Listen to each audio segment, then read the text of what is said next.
Brésil, les bolsonaristes ont levé presque tous les barrages routiers. 15 barrages n'auraient pas encore été levés, après que le président sortant a appelé « dégager les routes ». Les barrages routiers dressés au Brésil par des manifestants refusant d'accepter la défaite électorale du président d'extrême droite Jair Bolsonaro avaient pratiquement disparu vendredi, selon la police, et seules quelques dizaines d'irréductibles continuaient de protester devant des casernes militaires.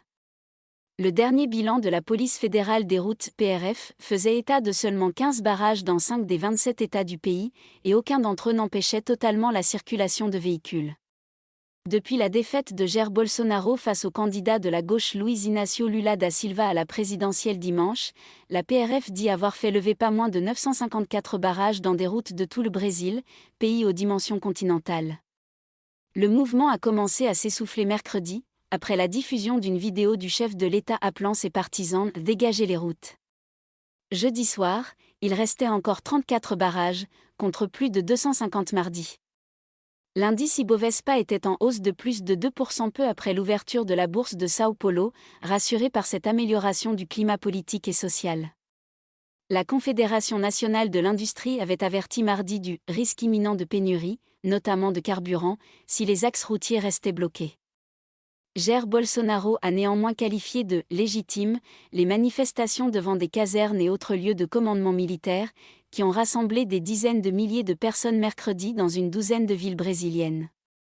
Ces manifestants d'extrême droite réclamaient l'intervention de l'armée pour empêcher l'icône de la gauche Lula de revenir au pouvoir pour un troisième mandat, après avoir dirigé le pays de 2003 à 2010.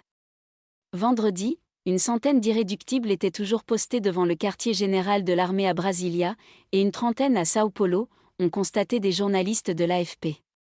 À Rio de Janeiro, en revanche, les manifestants avaient quitté la place située devant le commandement militaire local. Le président Bolsonaro n'a jamais reconnu explicitement sa défaite et encore moins félicité Lula pour son élection, mais il a promis de « respecter la Constitution ». Geraldo Alckmin, vice-président élu, a jugé très profitable la première réunion jeudi qu'il a eue avec des membres du gouvernement Bolsonaro afin de préparer la transition jusqu'à l'intronisation de Lula, le 1er janvier.